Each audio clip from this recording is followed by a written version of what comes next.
the recording now before I forget. Okay. And so we are very pleased to have Elaine Patterson and Karyn Prentice with us from UK, I guess, both of you, for this first webinar.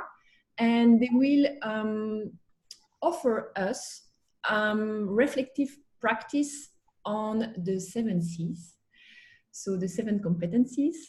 But I will then let the floor to you. Thank you so much for your contribution to ACSM, the coach community. And I will be back at the end of the webinar. Don't hesitate if you have questions in the meantime, or if you need some technical assistance. Okay, thank you very much.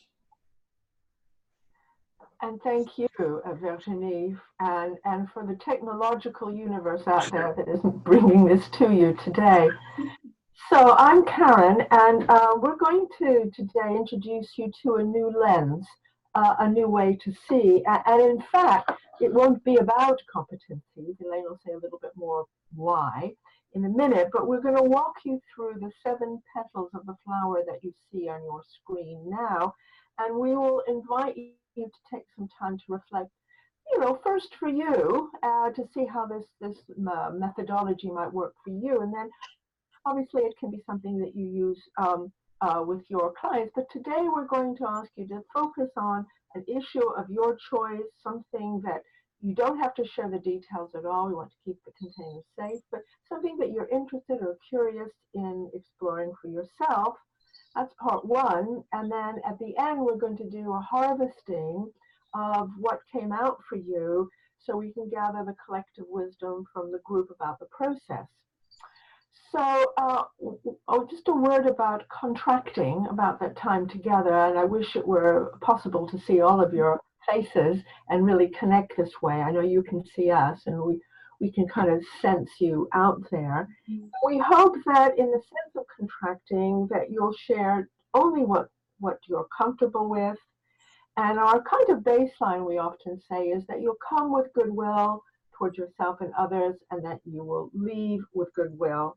And if there's something that you need to say at the end, and you then decide, oh no, I don't want that to be in there, do let us know, because I think we have the option to delete. I don't know how easy that will be, but we are recording this, but we want people to be at ease with that. So thank you, and welcome to this session. Thank you, Karyn. And so I'm Elaine, and together Karyn and I are Patterson and Prentice Designs. And we've been working on our humanity at work and Mother Nature for about 5 years in terms of our close working partnership. So lovely to be here, and thank you for joining us this evening. I know it's your evening, it's our lunchtime over in the UK. So just to set some of the scene for how our humanity at work and the 7 C's came about.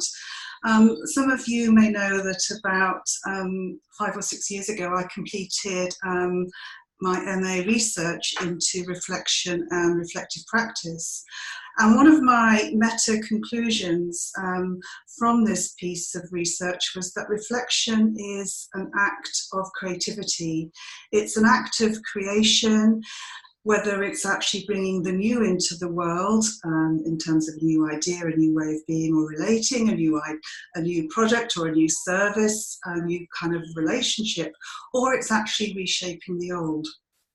And that meta conclusion, reflect to create, has sort of been a mantra through all of the work since that was revealed to me. It was unfolded in a whole mass of research, and I'm very grateful to it. The picture you see in front of you is a picture of the Lake District, which is a beautiful area of lakes and mountains up in England in a county called Cumbria, where I have my home, my second home. I'm often walking around the hills, and one particular day about 4 years ago, I was asking myself if creativity is an innate human quality, because we are human, so we all have access to creativity. We might have lost touch with it, we might have forgotten it, we might never have really invited it into our life and work. But if creativity is an innate human quality, what other human qualities do we have because we are human, that we can invite into our work more and more. And what heart-based qualities might these start to look like? And might they all start to begin with C? And so what you see in front of you are the 7 petals, as Karyn has said, the 7 C's with the big heart in the middle, because these are all qualities that we have, which is just lovely to know. We don't have to go to books and be rocket scientists to have these qualities. We have them, and the invitation here is, how can we invite more and more of this into our work and our lives? And this is a model that's really supported me in my life and work, and I'm very grateful to it. So a few ideas behind the design. So really the 7 C's, this new lens, is about getting behind and beyond competencies and old frameworks, because we need more and we need different in our VUCA world. So this is actually getting over and beyond our competencies, and it's actually working from the inside out. So we're bringing the two together, competencies and qualities, so that we can actually embrace our humanity, because it's through our shared humanity that we connect with ourselves and we connect with others. And it's where in our humanity and our vulnerability the true spirit of creativity and transformation lies. And the beauty of this 7 C's is that it's completely flexible. So what we're doing is we're inviting people into this way of working in order to release their full potential. And it's not just about what we do in our work, but it's also about who we are being when we do that work, and who we are becoming as we evolve in the work that we do. And this helps us to focus on, those of you who know the model of the seven-eyed model of Shoei and Hawkins, this I-6 place, what's happening inside of us. So it can help to resource and support us in our own development by connecting us to our internal supervisor, to know what's going on, so that we can have more access, more consciousness, more awareness, and more access to ourselves, so that we can then use that in role modeling it for others. Also, I think that this particular perspective offers a place where we can differentiate what we have to offer. We have a whole build of competencies in the work that you've done and qualified as coaches over the years. This is something to expand and differentiate you even more as we turn into our humanity and have more space to hear the heartbeat of one another. So we've given a brief overview into the models. So what we'd like to do now is invite you into, as Karyn said at the beginning, to try it out for yourself. So you're both on the dance floor and on the balcony, to see how you might be able to apply it to your practice. So the way we'd like to invite you into this, please, is with a piece of grounding and a piece of centering.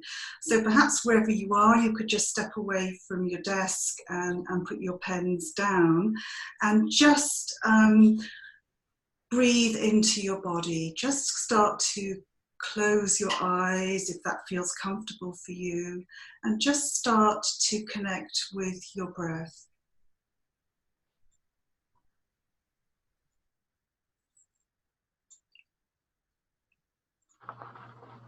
And as you connect to your breath, feel yourself really supported by your chair or the ground you're standing on, and just feel really supported.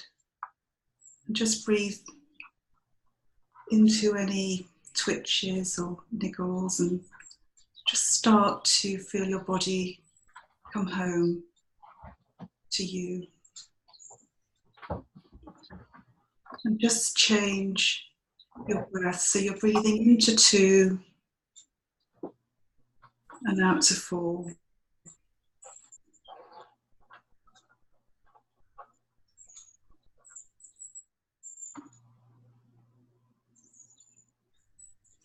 And we invite you to breathe into your heart.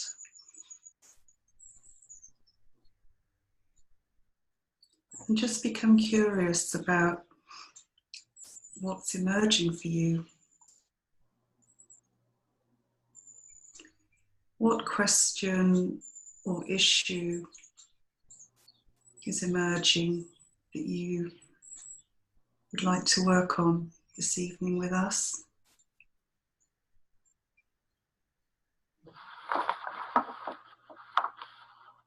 as we walk you through the petals and the privacy of your own place. So there's no sharing here, it's just deciding on the issue you want to explore today. And it might not be formulated, it might just be a sense of something.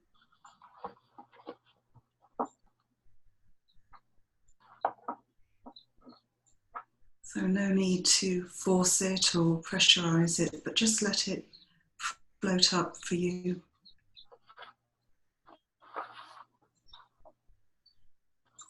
And then bring your breath back into 2, and out to 2.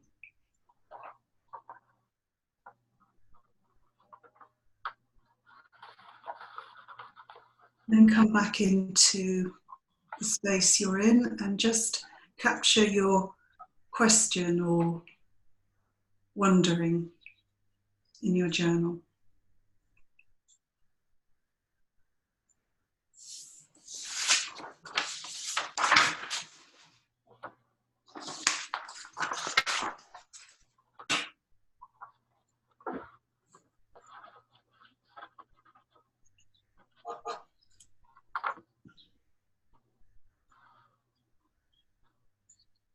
And so now that you've captured your wondering, we're going to walk you around each of the 7 petals. We're going to just describe the essence and quality of it briefly, and ask you to really connect with what's emerging for you. What does this feel like? And we'll be leaving you with a couple of questions at the end of each petal, so that you can then journal and do some reflection on your own.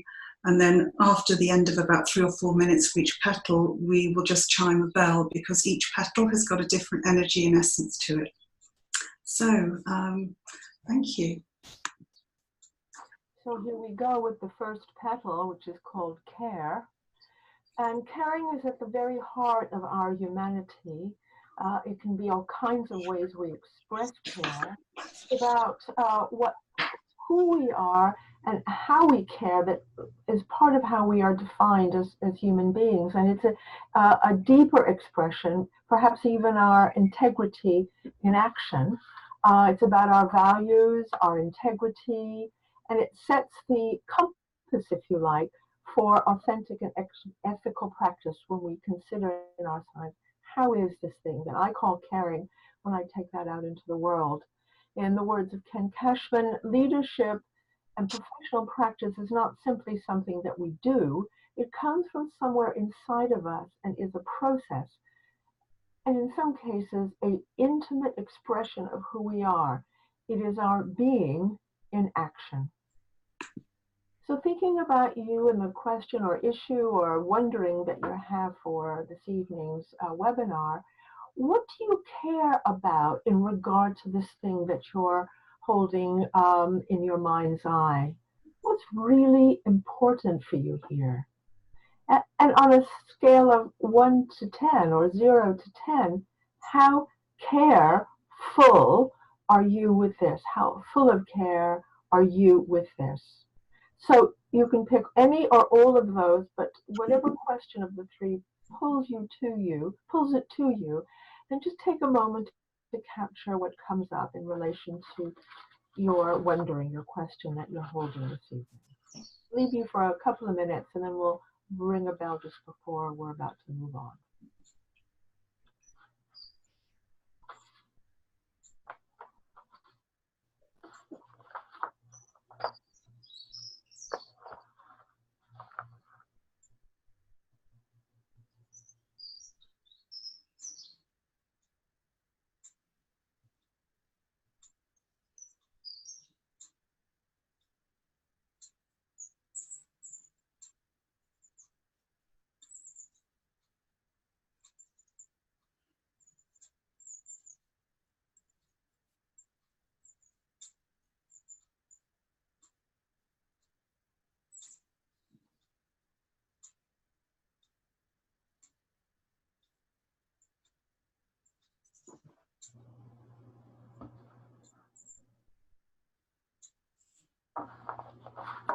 another minute.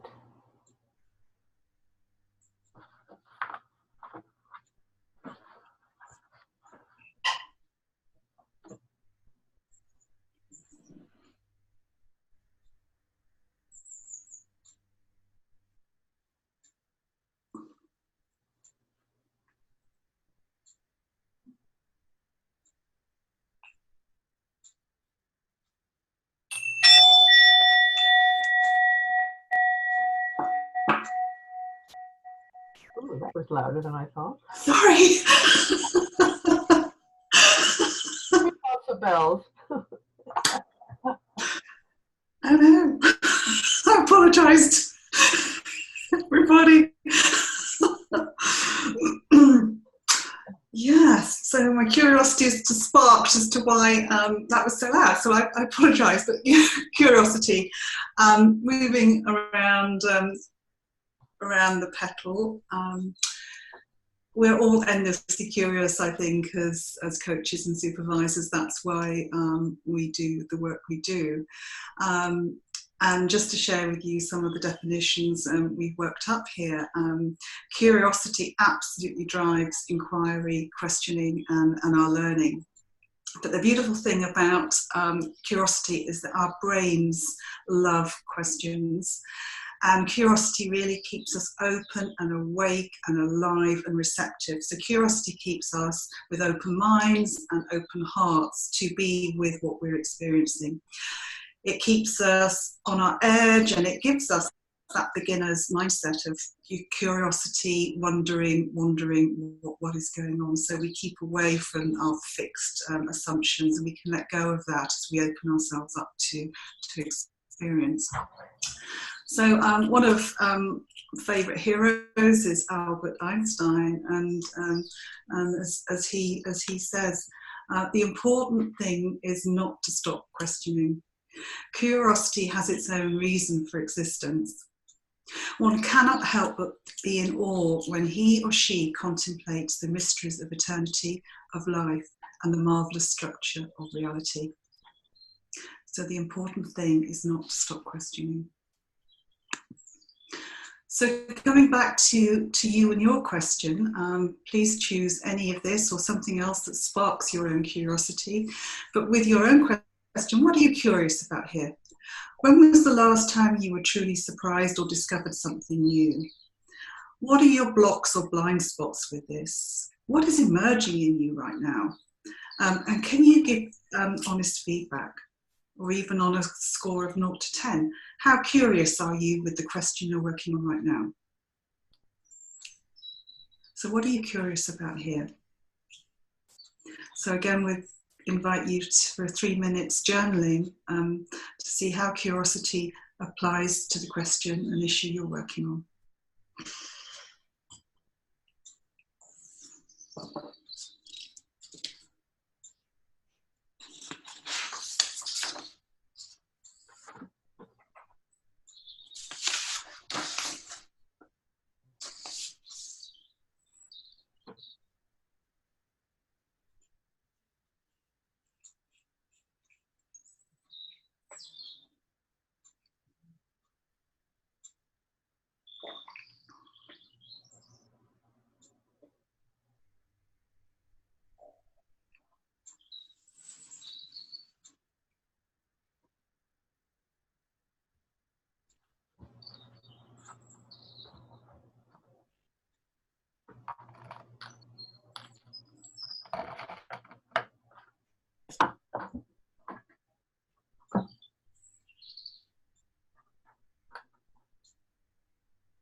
So 1 more minute for curiosity.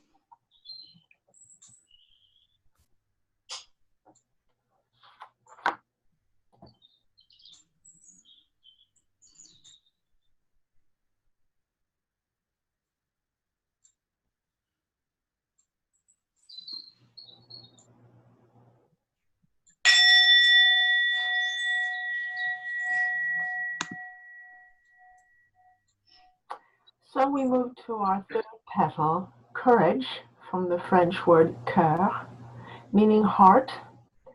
So it's a different kind of intelligence that we get from our brain, our knowing from our heart.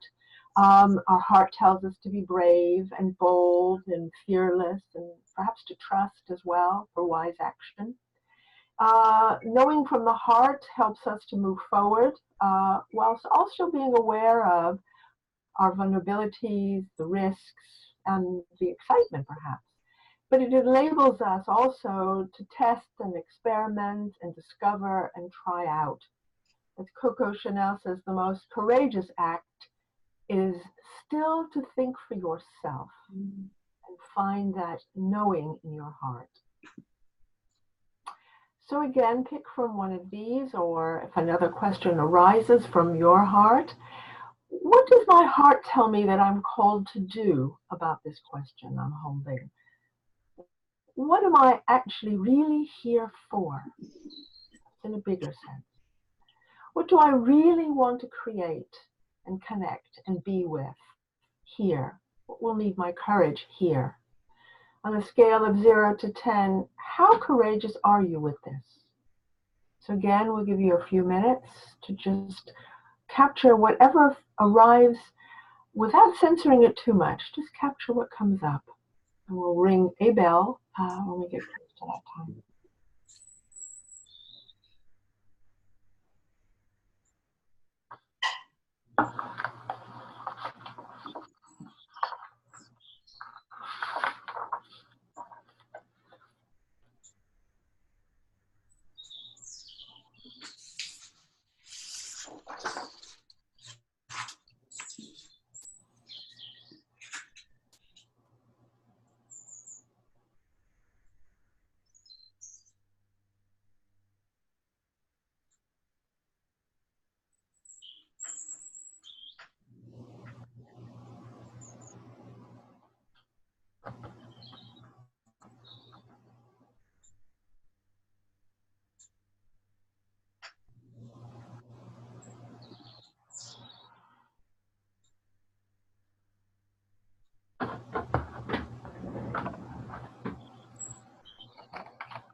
So 1 more minute on courage.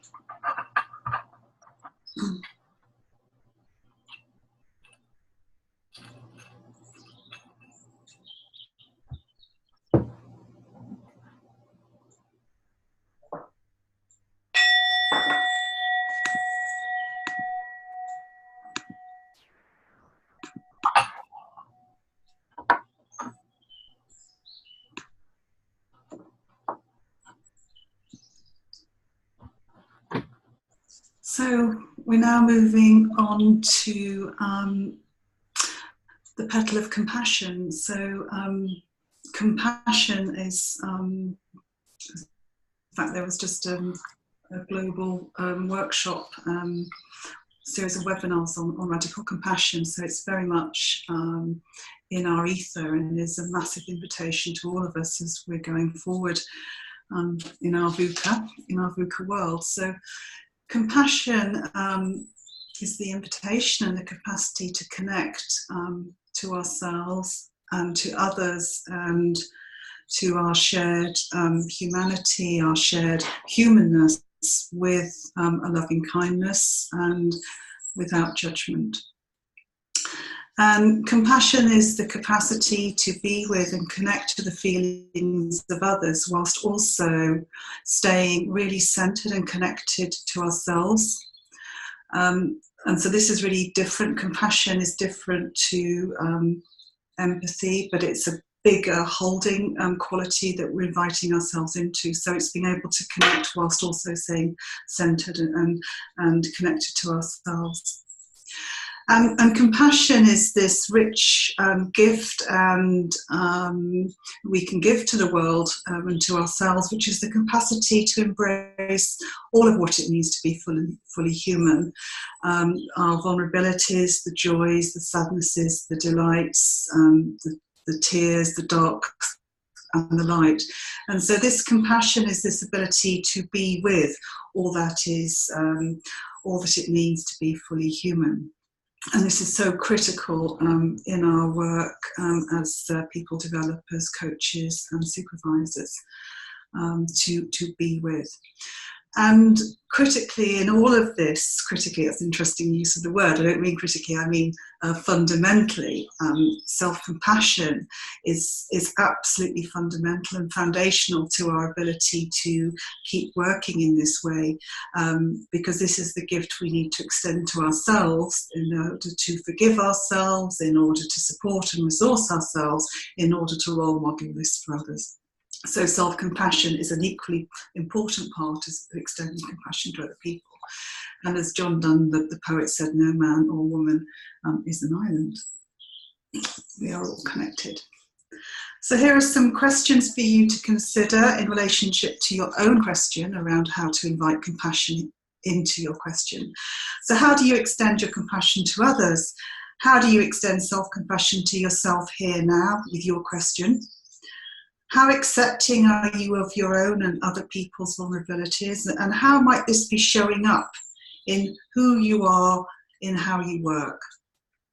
And also, importantly, who, how, and what do you find yourself possibly judging? And what is that judgment looking like? So on a scale of 0 to 10, how compassionate and self-compassionate are you?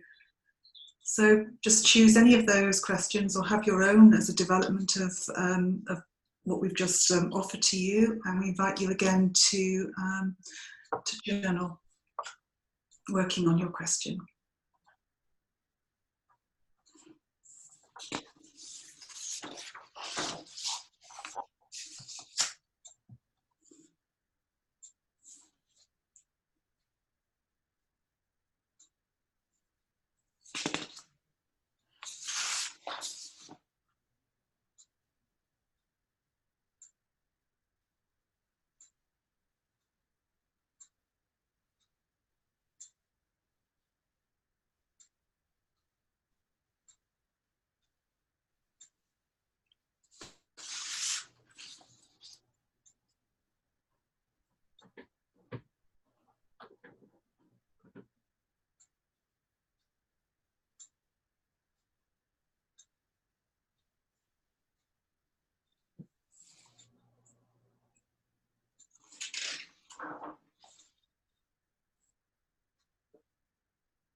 One more minute on compassion, a lifetime's work.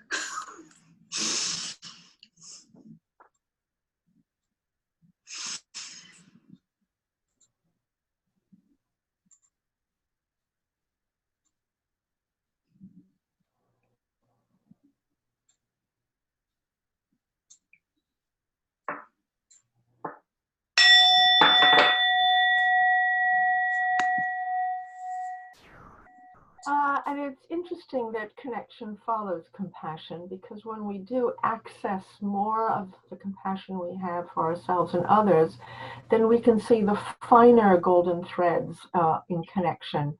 So connection enables us to see the interrelatedness and interconnectedness of life itself, but that is all the finer threads. So we may be very aware of the major arteries that join us in connection with our clients or our family and others. But this is about really seeing how everything is connected. The finer little byroads and little dirt tracks on a map are the finer, is a metaphor for all the types of connections that we have. And that means our ability to appreciate, to value, and to work those connections, to be aware of them with compassion.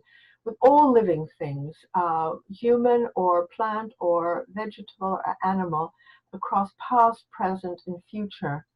And if we do this, it helps us to see a greater perspective. Elaine mentioned about the dance floor doing things and balcony being able to see the whole. This is really the connection from the balcony, where we get the biggest possible perspective about our purpose, our sense of belonging within the world, the work that we do, our place in nature, and an awareness how every one of our actions can affect ourselves, others, and the planet. A human being is part of the whole.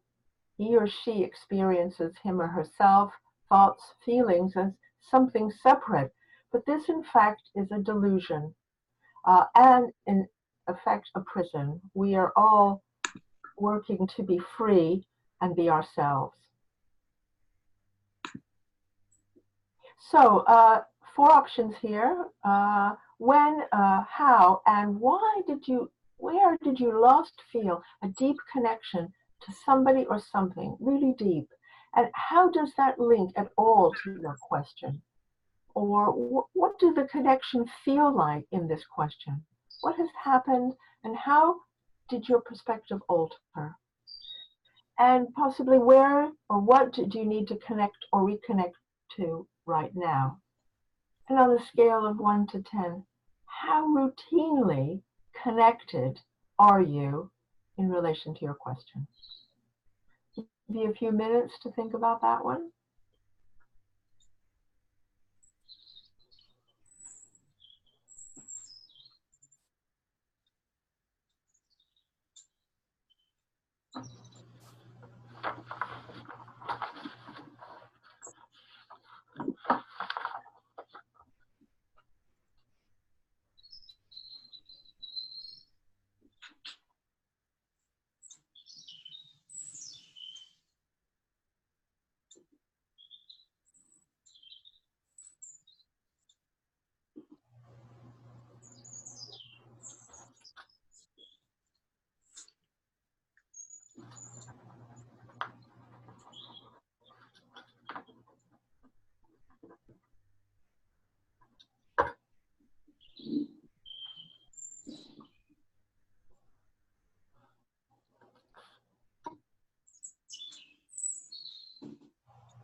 So 1 more minute on connection.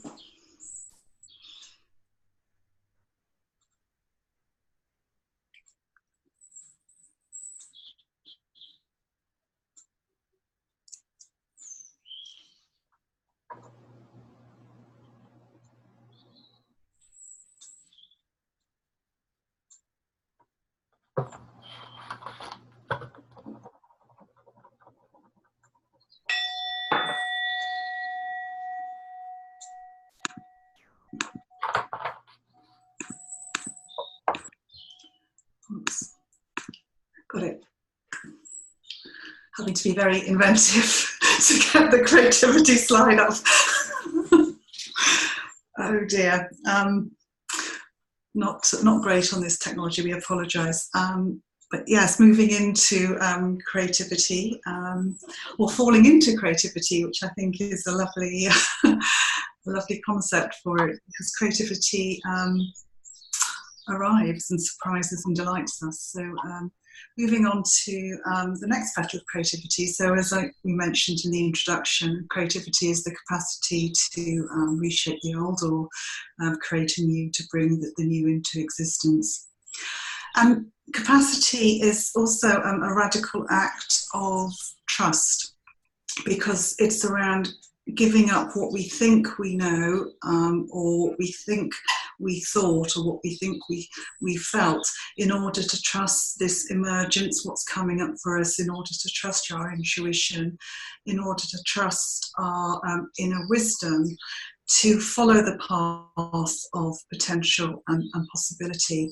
And so this is a huge act, I think, a radical act of trust and a radical act of vulnerability, because creativity happens when we do not know. And also, there's a huge part of honouring to creativity, where there's a huge part around how we actually also, in our creative acts, how we do honour the past and the shoulders on which we stand.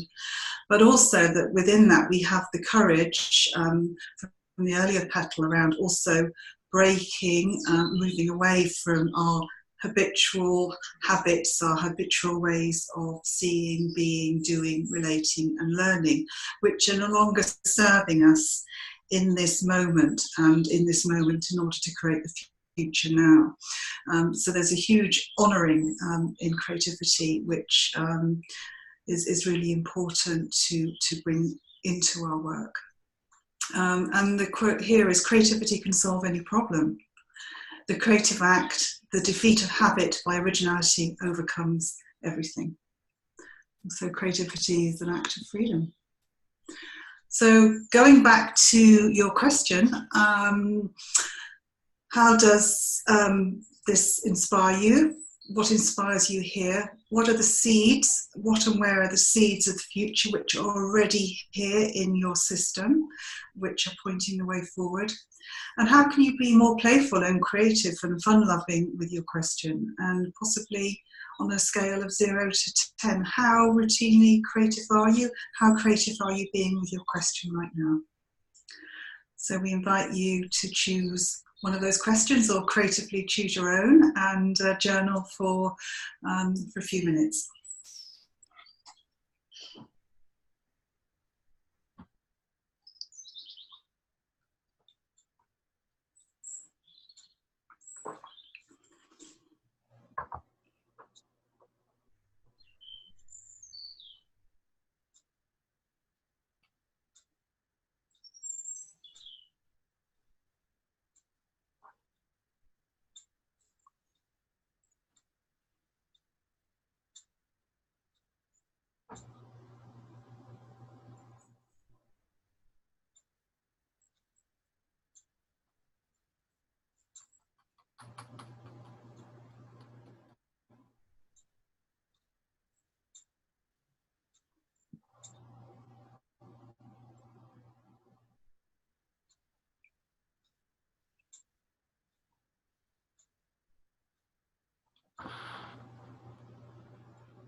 So one more minute on creativity.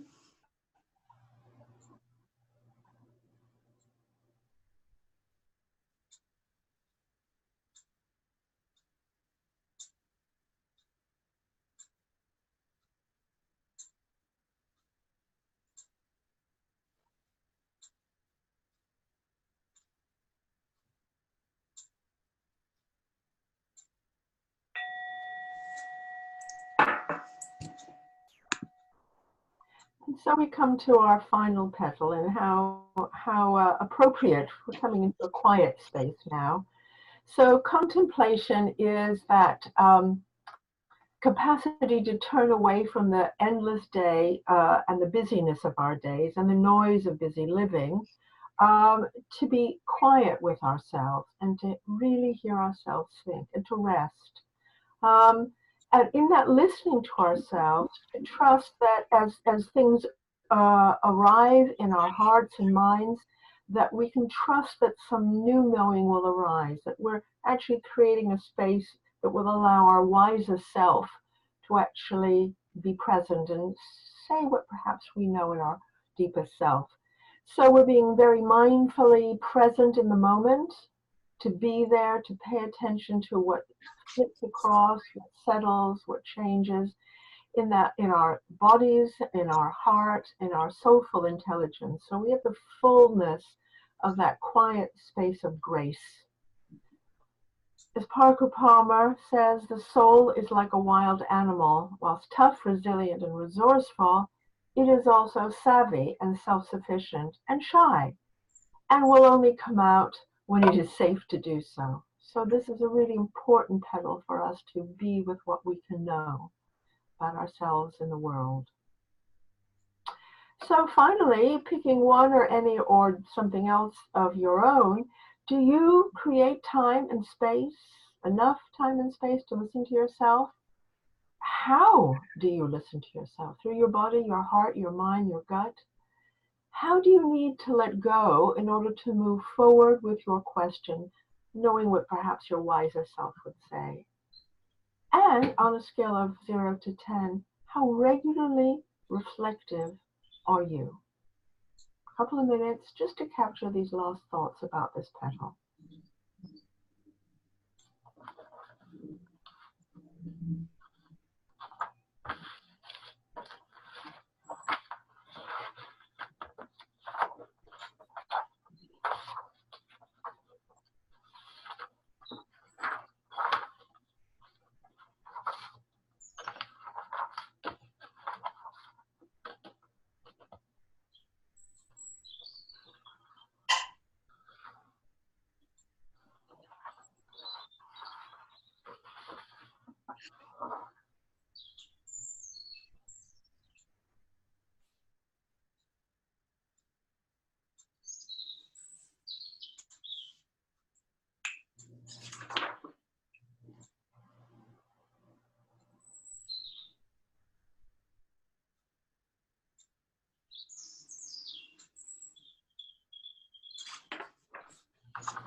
So 1 more minute for contemplation.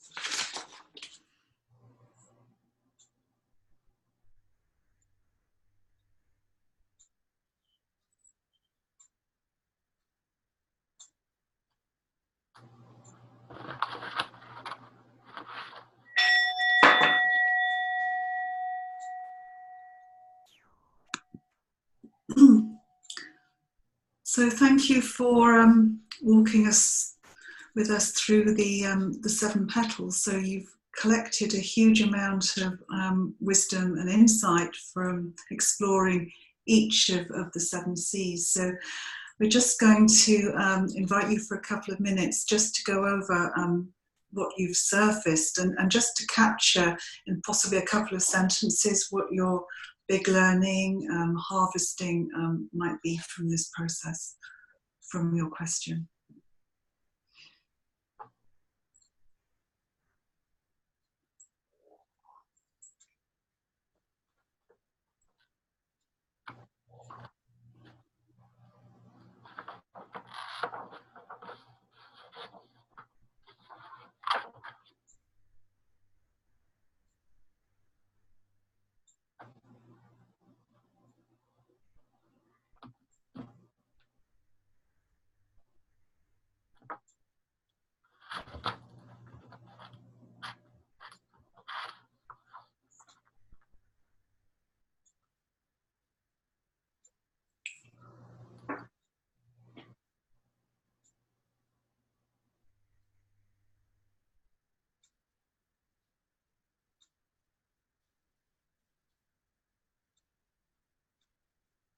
Just 1 more minute.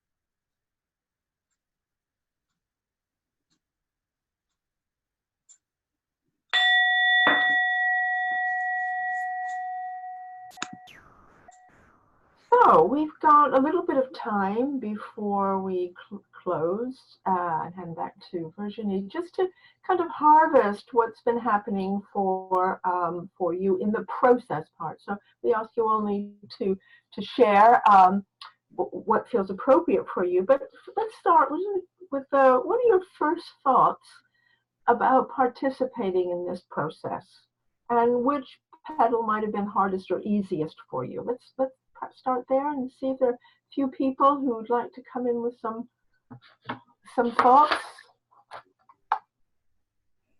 Are we enabled for that now, I wonder?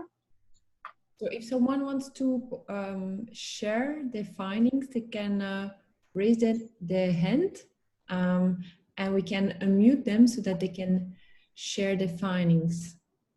Lovely, yeah.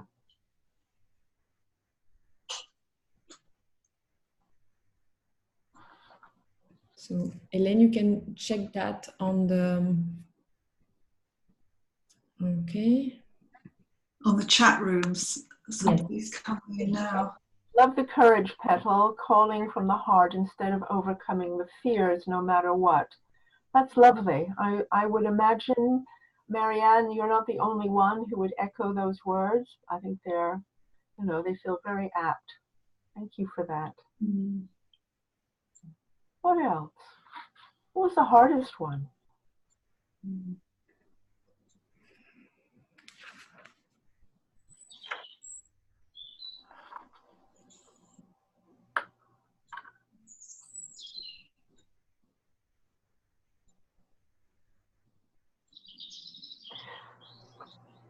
I can share. Someone else? Oh. Yes, please. So Marianne saying the hardest one is compassion. Mm-hmm. Realizing how much and often I can judge, even as a coach. Yeah, we're all human. Yeah. And Frances is saying that hardest is contemplation, because I had to ask my inner wisdom self. Okay. And there the wisest self goes, well, at last you asked me. Hey, here I am down here. And finally she's talking to me. So sometimes the hardest one may hold the biggest gift. And Marianne, you said the hardest one was compassion. By merely saying that is compassionate to yourself. So that's also a nice little opening. Yes. Sam, you said the hardest is curiosity. Where are your blocks or blind spots with it? Wonderful question for supervision. Of course, we would say that. But just in that wondering, you're being curious about the blocks. It's amazing when we spend time with that, what comes up. Lovely. Yeah. It's where the light gets in, as Leonard Cohen sings. Once we just start to open a small crack, or just take the corners up from the blanket, we just start to open up a different conversation. It's very empowering. And I think what you say, Marianne, about it being reassuring, realizing that we all have these. They are innate, meaning they're in us. So they're already there.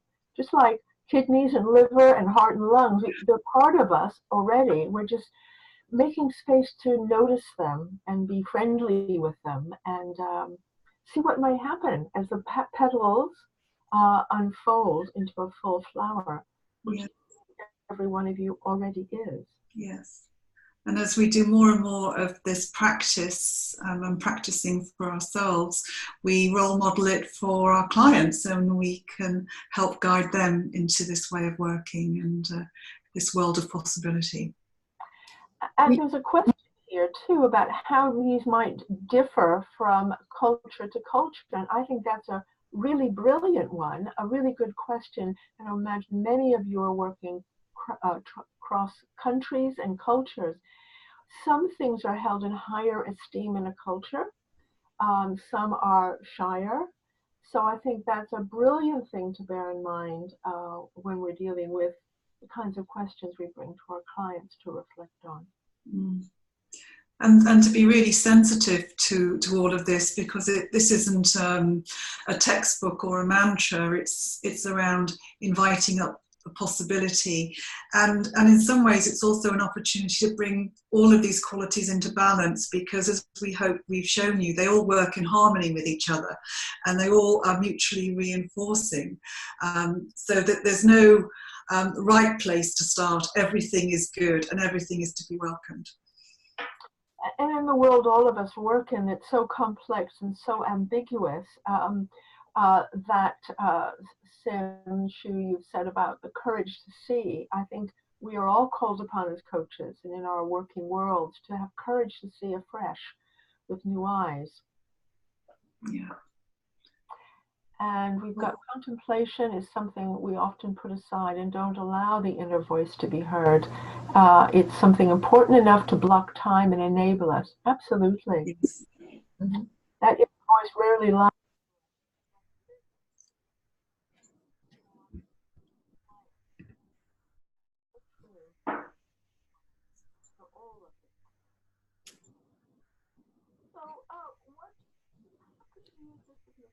We've lost you a bit, Karyn. Yeah, Karyn, we don't hear you anymore. Shall we, are there any other final observations before we move on to finish our session?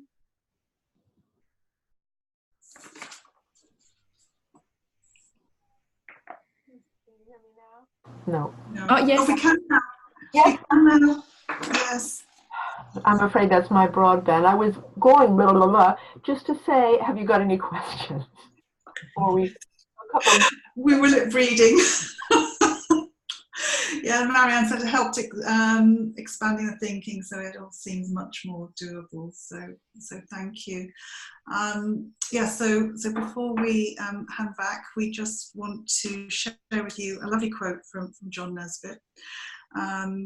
He said that the most exciting breakthroughs in the 21st century will not occur because of technology, thank goodness,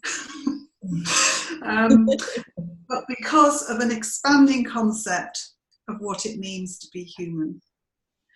So the most exciting breakthroughs in the 21st century will not occur because of technology, but because of an expanding concept of what it means to be human, which is a message full of hope and possibility. So we just want to say thank you for joining us on this webinar and for being with us today. And thank you for the invitation from Virginia and Marianne to be with you, and hope that your online conference week is a great success. Absolutely. Thank you really well. Yeah, thank you so much for this reflective session. I think it was valuable for all of us. I learned a lot. And I agree with contemplation being needed to be able to see all the other petals to flourish, at least for me. Thank you very much for your time and this offer. So it has been, the webinar has been recorded, so we'll put it on Facebook so that others can benefit from it. I'm just checking if there are, no, it was just thank you from the participant. To the audience, if you want to know more about the activities that we are offering and the full schedule of this webinar week, you can go to acsm.asia. Everything is there, all the activities and the schedule for this webinar week. So a lot of thank you from the audience. Yeah, to conclude. Thank you so much, everyone, to be. Thank you. And hopefully we'll have other comments coming as soon as the video is on Facebook. So have a lovely day, ladies. And you. Thank you. Bye-bye. Bye-bye. Bye.